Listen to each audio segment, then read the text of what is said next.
السلام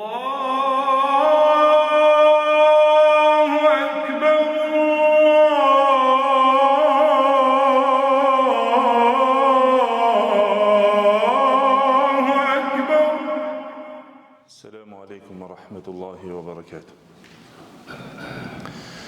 الحمد لله الذي شرع لنا الأذان نداء يرفع في الأرجاء للكل والإخوان، فكان نداء للتوحيد ودعوة للصلاة وعبادة الله الواحد الديان. أشهد أن لا إله إلا الله وحده لا شريك له، له الملك وله الحمد في كل الأزمان، وأشهد أن نبينا وحبيبنا وشفيعنا محمد رسول الله، إمام المرسلين وخاتم النبيين وصفوة خلق الله أجمعين. نشهد بأنه بلغ الرسالة وأدى الأمانة ونصح الأمة وكشف الله به الغمة وجاهد في الله حق الجهاد حتى أتاه اليقين. فصلوات الله وسلامه عليه وعلى آله وصحابته والداعين بدعوته والعاملين بسنته بإحسان إلى يوم الدين وبعد. Gjithë falënderimet dhe lavdërimet I takojnë Allahu xhalla xhelaluhu, vetëm ata falënderojmë dhe vetëm prej Tij ndihmë dhe falje kërkojmë, kurse salavatet dhe selamet I dërgojmë të dashurit ton Muhammedit sallallahu alaihi wasallam, familjes së Tij, shokëve të Tij dhe gjithë ata të cilët pasojnë rrugën e tyre me të mirë deri në ditën e gjykimit. Të nderuar vëllezër, padyshim se vazhdojmë edhe pak në disa dispozita të ngelura me të cilën jemi duke shpjeguar rreth një ritualit madhor të Allahut xhella xhelaluhu dhe më të shfaqurit në mesin ton dhe në mesin e muslimanëve, që është e njohur edhe ajo është ezani, thirrja hyjnore e Allahut xhella xhelaluhu, ku me të vërtetë ajo don një madhërim të madh të Allahut xhella xhelaluhu dhe një kujdesi, për të cilën nga kujdesia e madhe është shenjë e devotshmërisë së zemrave, që na të njoftohemi edhe me disa nga meselet apo dispozitat e ngelura në çështjen e thirrjes së kësaj thirrje dhe se si duhet të jetë forma e një muezinit I cili e thirr ezanin dhe ai e thirr ikametin. Padyshim se madhërimi I kësaj thirrje është nga madhërimet e mëdhaja të ritualeve të Allahut xhella xhelaluhu, që Allahu xhella xhelaluhu tha: "Wa man yu'azzim sha'air Allahi fa innaha min taqwa al-qulub." E kushdo I cili madhëron ritualet e Allahut xhella xhelaluhu, padyshim se ajo është nga devotshmëria e zemrave, dhe se nga madhërimi I kësaj thirrje është që të dimë se si duhet të qëndron muezini gjatë thirrjes së ezanit. Na folëm disa nga format me të cilët I takojnë muezinit në thirrjen e ezanit, edhe qëndrimit të tij, formës së tij, pozitës së tij, se si të qëndron. Mirë po, ngel një mesele e cila është shumë diskutabile në mesin e dietarëve, që të dihet, e ndoshta dhe në mesin tonë ajo mundet dhe të ndodh, po edhe nëse ndodh apo nuk ndodh, si duhet të veprojmë na si musliman nëse e shohim një muezin të tillë ai duke e thirrur ezanin, nëse ai ulet dhe nëse ulet në thirrjen e ezanit. A ka drejta që ta thirr ezanin ulet? Dhe kjo është meselja me të cilën shpresojmë që të njoftohemi pak më gjerë në këtë çështje, për arsye se ngërthejnë disa pika të dispozitave në këtë çështje. Se a lejohet që muezini ta thirr ezanin e tij duke qenë ulur? Apo a lejohet nëse ai e thirr ulur, a prishet ezani I tij? A lejohet që ta thirr ezanin duke qenë hypur në mjetin e udhëtimit, apo duke qenë hypur në ecjen e një mjet me të cilën ai qëndron? Çka nëse ai e thirr ezanin duke ecur? Çka nëse e thirr ikametin ulur? cila është dispozita e gjitha kjo e cila na ka ngelur si fund të kësaj tematike o vëllezër, na duhet që të njoftohemi me të vërtetë me këto forma dhe me këtë dispozit për të cilën duhet sqaruar një herë që na ta dim, për arsye se ndodh që gjatë jetës së njeriut që ai të has ndoshta në këto çaste edhe pastaj bën vakia që nuk e dim edhe se si të veprojmë, ose e shef një muezin duke e thirrur ezanin, ose nuk qëndron në formën e duhur, ose nëse e thiri kametin si duhet të qëndron, kur e thiri kametin e shohim që ai hec, apo lëviz, apo çka duhet të vepron.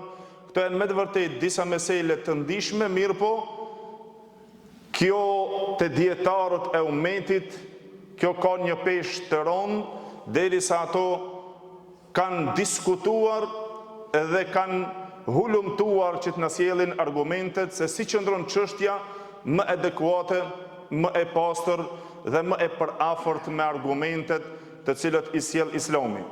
Padyshim, gjykimi i parë është ajo se cila është dispozita e atij muezini që të thirret në këmbë. A duhet që të thirret ezani vetëm në këmbë? Qëndrimi i muezinit në këmbë duke e thirrur ezanin. Dhe se dietarët ndryshuan në mendime o vëllezër.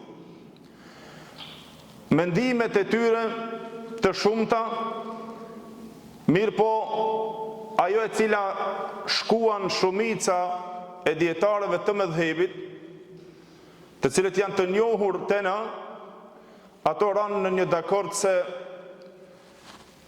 të thirrurit e ezanit në këmbë është nga suneti i preferuar. Edhe se në këto janë rënë dakord dietarët e mëdhëbit, të cilët janë mëdhëbi Maliki, Hanefi, Shafi'i dhe Hanbali.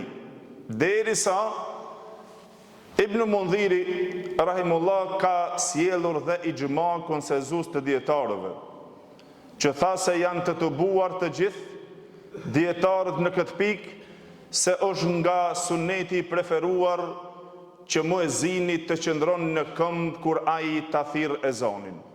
Dhe se padyshim,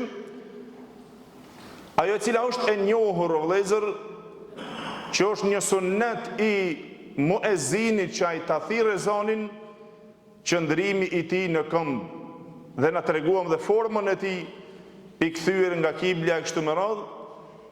Mirë po dietarët në këtë pjesë u munduan që të hulumtojnë se ku është mbështetja e tyre, cili është argumenti mbështetës i tyre. Sa i përket shumicës së dietarëve të cilët shkuan në to, që dhe Ibn Mundhiri rahimullah gati se solli ixhma konsenzus pra bashkim të dietarëve, përveç ta Ebu Thaurit, i cili tha ai është veçuar me mendim që tha nuk është problem. Mirë po, dakordimi i dietarëve të mëdhëbit, të cilët janë të njohur Hanefi, Shafi'i, Hanbali dhe Maliki, tha janë të dakordit se është e pëlqyer dhe është një ndër sunetet e muezinit të qëndron në këmbë kur ai të thirr ezanin. Derisa argument ato sollën hadithin e pejgamberit sallallahu alajhi wasallam që u bazuan si argument në to. Cili ishte argumenti mbështetës i shumicës të dietarëve o vëllezër në to? Ishte argumenti të cilën e transmeton Imam Buhari dhe Muslimi nga Abi Qatada radhiyallahu anhu, i cili tha se kur pejgamberi sallallahu alaihi wasallam e urdhënon Bilalin për të thirr ezanin për njerëzit, tha e urdhënoi që të ngritet në këmbë, duke thonë: "Ya Bilal, qum ya Bilal fa adhin lin-nasi bis-salah." O Bilal, ngritu dhe thirrë ezanin për njerëzit. Tha kjo fjala o Bilal ngritu, tha kjo nën kupton një kushtëzim që të qëndron muezini në këmbë kur ai ta thirr ezanin, apo si fjala e njohur të njerëzit, ngritu thirrë ezanin. Pra kjo jep të kuptojmë në argumentin e mbështetur se pejgamberi Allahut kur urdhënon Bilalin që të ngritet, tha kjo aludimin e qëndrimit të muezinit në këmbë për ta thirrur ezanin. Dhe një ashtu dhe për ta thirrur dhe ikametin. Pra gjitha kjo mbështetet në fjalën e ngritjes. Mirë po, çka nëse ai nuk e vepron një gjë të tillë? Apo cilat janë ato mendimet që ai nëse e thirr ulur, apo nëse ai qëndron ulur, apo ka ndonjë arsye sheriatike? Dietarët në to hulumtuan në vëllezër, derisa argumenti pra te shumica e dietarëve thanë dhe se është e njohur qëndrimi i muezinit në këmbë në thirrjen e ezanit prej në kohën e pejgamberit sallallahu alajhi wasallam me deri te na gjithherë është e njohur se muezini duhet të qëndron në këmbë kur ai ta thirr ezanin. Pastaj shkuan disa nga dietarët derisa thanë se është kusht për të qëndruar në këmbë. Se çështja e meseles qëndron se a është kusht që muezini të qëndron në këmbë dhe patjetër apo nuk është kusht. Pra një grup prej dietarëve shkuan në ato se tha është kusht, është shart që ezani nuk qëndron përveç se të thirret në këmbë. Në to u mbështet një mendim më i saktë i mbështetur te medhebi Shafi'i, një transmetim nga Imam Ahmedi, dhe zgjedh këtë mendim Ibn Hamid nga mezhebi Hanbali, dhe zgjedh Ibn Taymi rahimullah, derisa ky është dhe zgjedhja një ashtu dhe Qadi Ayadit rahimullah, ku në të cilën tha Ibn Hamid dhe vëllezër, në atë mendimin e zgjedhur të tij, tha se nëse thirret ezani ulur, tha prishet. Pra nuk pranohet thirrja e ezanit ulur. Padyshim se këto u bazuan pra dhe këto në argumente, mirë po, a qëndron çështje se është kusht dhe patjetër, normal që ajo me adekuatja e mendimeve, jo se është kusht i cili pa të nuk plotësohet ezani për arsye se do të shikojmë pastaj dhe mendimet e dietarëve të tjerë të cilët folën apastofat në mendim të veçantë për thirrjen e ezanit, çka nëse e thirr ulur dhe çka nëse e thirr ai duke qëndruar shtrirë. Dhe më ponat, në to shkuan disa nga dietarët të cilët e urrejtën thirrjen e ezanit ulur. Dhe se than urrejhet thirrja e ezanit dhe ikametit ulur nëse ai nuk ka arsye. Dhe kjo është çështja se në një mendim tjetër të cilën u mbështet dhe te medhebi Shafi'i, për ati i cili e thirr ezanin shtrit, a ka mundësi që të thirret ezani shtrit? A ndodh që të thirret ezani shtrit, që nuk ka mundësi një muezin derisa mund të ndodh dhe ai s'ka mundësi që të qëndron përveç se shtrit? Pra than dietarët që mbështeten pra tem fjala si Qadi Huseini i cili mbështetet te medhebi Shafi'i, tha është ende më e urrejtur, tha të thirret ezani shtrit se sa ulur. Argument të tillë, këto sollën ato pra që përderisa urrejhet te shumica e dietarëve të thirret ulur, për arsye se than çështja është si ibadet. Ata të cilët e kushtëzuan, dietarët shkuan deri në pikën e kushtëzimit që e bën shart qëndrimin e muezinit në këmbë, që ai kur ta thirrë ezanin të qëndron në këmbë. Pse? Për arsye se thanë se urrejtja e dietarëve kjo është çështje sikur namazi, sikur ibadeti. Por derisa është ibadet, do të më qëndru në këmbë.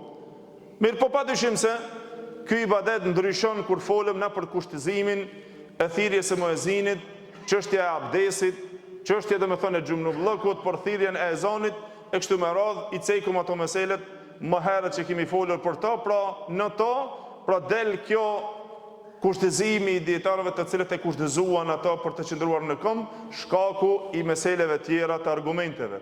Mirë po si urrejtje që a urrejhet ana e thirrjes së një muezini të shtrirë, thamë padyshim se xhumhuri shumica e dietarëve janë në ato se e urrejnë dhe ulur. të thirret ezani ulur, derisa shkuan në atë pjesën se nuk i pranohet pra atij i cili e thirr ezanin ulur pa ndonjë arsye. Por gjithë kjo vëllezër ngërthen në meselet që të dim se pastaj inshallah me lejnë Allahu xhela xhelalu për shkak se thash kjo çështje ose kjo mesele don pak sqarim pak më të thellë që të kuptohet një herë dhe nuk i futemi kësaj mesele më edhe një herë, për arsye se është e thjeshtë dhe e qartë edhe mendoj që inshallah këto mesele pasi që të sqarohen pastaj janë dhe të kuptuara inshallah dhe të xhamati, si qëndron çështja nëse e thirr ulur muezini ezanin apo nëse e thirr ulur ikametin. Cilat janë argumentet e dietarëve, cilat janë mendimet dhe si qëndron dispozita.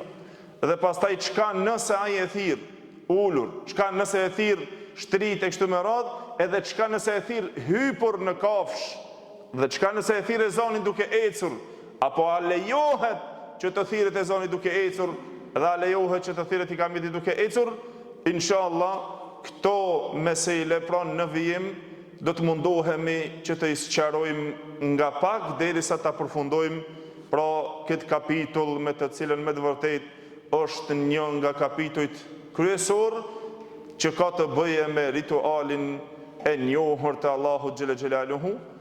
Inshallah vazhdojmë në të ardhmen wa aqulu qawli hadha wastaghfirullaha li wa lakum walhamdulillahi rabbil alamin.